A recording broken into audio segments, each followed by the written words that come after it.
가장 퍼포먼스적으로 뛰어났던 시리즈를 하나 뽑아보자면, 제가 생각했을 때 코비 시리즈 중에 최악의 넘버링을 하나 뽑아보자면, 안녕하세요, 시립입니다. 드디어 코비 정규 넘버링 시리즈를 다 모았는데요, 기념으로 컨텐츠를 한번 만들어 보았습니다. 제가 처음 코비를 구매한 게 2012년도여서 12년 만에 정규 넘버링을 1부터 11까지 모두 모으게 되었는데요. 스니커를 좋아한 지 20년이 넘었지만 넘버링을 모두 모은 신발은 처음이어서 나름대로 감회가 새롭습니다. 여기서 정규 넘버링이라고 하면은 쉽게 말해서 뒤에 숫자가 붙는 정규 시리즈를 말하는데요. 코비는 정규 넘버링 외에도 정말 많은 시리즈가 있기 때문에 2006년 1을 시작으로 16년도 은퇴 시즌에 신은 11까지 코비가 신고 뛴 시리즈들을 정규 넘버링이라고 부를 수 있을 것 같습니다.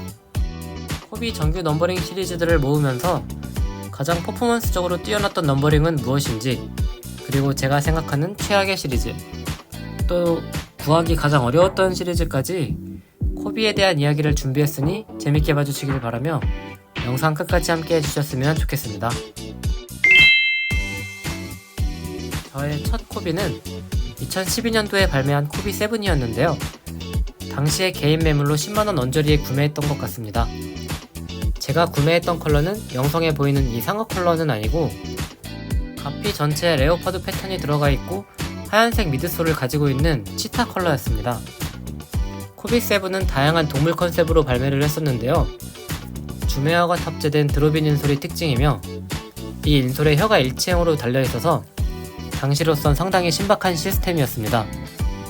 이때는 신발 이름도 시스템이 붙어서 줌코비 7 시스템이라고 불렸었습니다. 이렇게 코비 7을 시작으로 코비 시리즈를 처음 접한 후에 코트 위에서 정말 만족스러운 느낌을 받았기 때문에 8부터 10까지 카이리 시리즈와 함께 코트에서 주로 많이 신었었습니다. 사실 코비 7은 그렇게까지 큰 인기를 끈 시리즈는 아니었는데 당시에 제가 갖고 있던 농구화가 엔드원사의 농구화밖에 없었는데 그것에 비하면 코비 7이 보여준 퍼포먼스는 비교적 뛰어났기 때문에 만족스럽게 신을 수 있었던 것 같습니다. 가장 퍼포먼스적으로 뛰어났던 시리즈를 하나 뽑아보자면 개인적으로 코비 5가 될 수 있을 것 같은데요. 로우컨 농구화의 정점이라고 할 수 있는 코비 시리즈의 장점이 가장 크게 도드라진 제품이 아닌가 싶습니다. 먼저 지상고가 상당히 낮고 아웃리거가 돌출되어 있어서 매우 안정적이며, 그럼에도 기본적으로 그렇게까지 나쁘지 않은 쿠션을 갖고 있어서 가장 인기가 많은 것은 코비 6이지만 코비 5도 코비 시리즈 중엔 빼놓을 수 없는 넘버링입니다. 오리지널 버전에서 있었던 앞뒤 줌웨어가 프로트로 버전에서 앞에 줌터보 그리고 뒤에는 코실론으로 바뀌어서 다운그레이드 됐다는 얘기가 있었는데, 대신 앞줌의 크기가 꽤 많이 커졌기 때문에 어느 것이 낫다고 보기는 좀 어려운 부분이 있습니다. 코비 6와 마찬가지로 정말 가볍고 편안한 피팅을 제공을 하는데 코비 5가 지상고가 더 낮아서 양옆으로 움직일 때 조금 더 안정감 있는 움직임을 제공하는 것 같아서 코비 5를 더 선호합니다. 그 코비 5 중에서도 가장 아이코닉하고 멋진 컬러링은 역시 이 브루스리 컬러링이 아닌가 싶습니다. 그 다음은 제가 갖고 있는 코비 정규 넘버링 시리즈 중에서 가장 구하기 힘들었고 제가 생각했을 때 가장 레어한 제품 중에 하나를 꼽아보자면은 코비2 카르페 디엠 컬러라고 생각합니다. 코비 시리즈를 개인 매물로 구해보셨던 분들은 아시겠지만 코비2 자체가 개체수가 정말 많지가 않고 인기가 그렇게 많았던 시리즈도 아니어서 프로트로 버전은 당연히 나오지 않았었고 국내나 일본 매물에서 구하려고 했었는데 저한테 맞는 사이즈나 나쁘지 않은 상태의 제품을 구하기가 너무 어려워서 결국 이베이에서 구매를 함으로써 전체 넘버링 컬렉션이 완성이 되었는데요. 사실 이 코비2 때문에 코비 시리즈 정규 넘버링 모으기의 난이도가 꽤 높다고 생각합니다.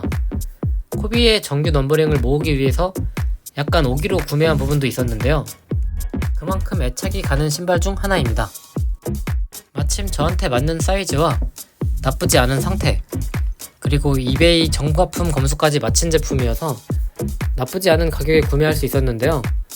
이 카르페 디엠이라는 문구를 개인적으로 좋아하기도 하고 코비2는 저한테도 예전부터 궁금했던 신발 중에 하나였기 때문에 다음에 컨텐츠로 따로 다뤄볼 생각도 하고 있습니다.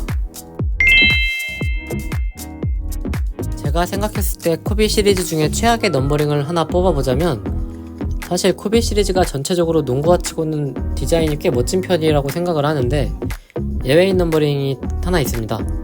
많은 분들이 예상하셨을 수도 있는데요, 바로 코비 3입니다. 코비의 농구에 대한 열정을 느낄 수 있는 디자인이긴 한데 한눈에 봐도 약간 어려운 디자인입니다. 이 디자인의 모티브가 농구 골대의 그물을 형상화한 디자인인데, 이거를 신발 전체에 입혀가지고 굉장히 창의적인 디자인은 맞는데 눈으로 보기에 그렇게 예뻐 보이지가 않아서 개인적으로 디자인은 좀 아니라고 생각을 합니다. 그와 반대로 퍼포먼스적인 부분은 정말로 뛰어나다고 알려져 있습니다. 정규 넘버링 중에 가장 명기라고 불리고 있는 코비 퍼부터 6까지 이어져 오고 있는 코비 특유의 아웃리거가 코비 3 때부터 이어져 오고 있는 것이어서 어떻게 보면 코비 시리즈의 아이덴티티가 만들어지는 그 중간에 있는 제품이라고도 볼 수 있을 것 같습니다. 왜냐하면 또 코비 1부터 3까지는 미드컷의 높이로 발매되었었다가 4는 발목 살짝 높이 올라오는 세미 미드컷, 그리고 5부터는 확실한 로우컷으로 정체성을 확립했는데요. 아무래도 코비 시리즈의 폭발적인 인기가 시작된 4로 넘어가는 중간 단계에 있는 신발이어서 정체성에 대한 확립은 아직 명확하게 되지 않았던 신발이라고 볼 수 있을 것 같습니다.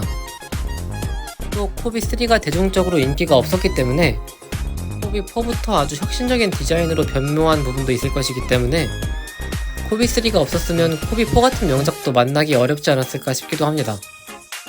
제가 갖고 있는 컬러는 이 오르카, 범고래를 뜻하는 컬러인데요, 코비 3 중에선 그나마 양반인 컬러링이라고 생각합니다. 코비의 11개 정규 넘버링 시리즈 중에서 아무래도 가장 아쉬웠던 넘버링은 이 3가 아닌가 싶습니다.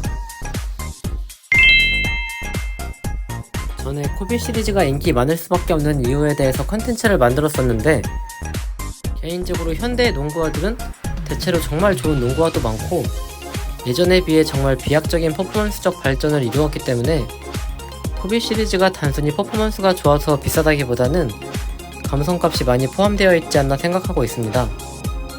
이것에 대한 정답은 없지만 그만한 가치가 있다고 생각하는 사람은 그 돈을 지불하고 그를 향유하면 되고, 가격에 거품이 있고 가성비를 더 중요시한다면 정말 저렴하고 좋은 농구화들이 많이 있기 때문에 그에 맞는 선택을 하면 되지 않나 싶습니다. 그래도 코비 시리즈가 지속적으로 발매가 되고 있어서 가격 거품은 점점 떨어지지 않을까 생각하고 있는데요, 개인적으로 코비 6 프로트로를 아직 경험해보지 못했기 때문에 합리적인 가격에 코비 6를 구매할 수 있는 날이 오기를 바라고 있습니다. 지금은 코비 6 프로트로의 모든 컬러가 다 비싸지만 코비 8처럼 여러 차례에 걸쳐 발매한다면 코비 6 프로트로도 나중엔 가격이 떨어지지 않을까 싶습니다. 다만 나이키에서 코비 6의 하입을 포기할 수 있을지는 의문이긴 합니다. 오늘은 저의 코비 정규 넘버링 컬렉션에서 마지막 조각이었던 코비2를 eBay에서 구매함으로써 정규 넘버링이 완성된 기념으로 코비 시리즈에 대해서 한번 다루어 보았는데요, 사실 이 코비 시리즈의 정규 넘버링에 대해서는 얘기할 만한 주제가 아직 너무 많기 때문에 추가적으로 생각나는 것들이 있으면 2편도 만들어 볼 생각입니다. 코비 시리즈에 대해서 궁금하시거나 다루었으면 좋겠는 컨텐츠가 있으면 댓글로 달아주시길 바라며 오늘도 시간 내어 시청해주셔서 정말 감사드립니다. 다음엔 더 재밌는 신발 이야기로 찾아뵙도록 하겠습니다. 슈리비였습니다.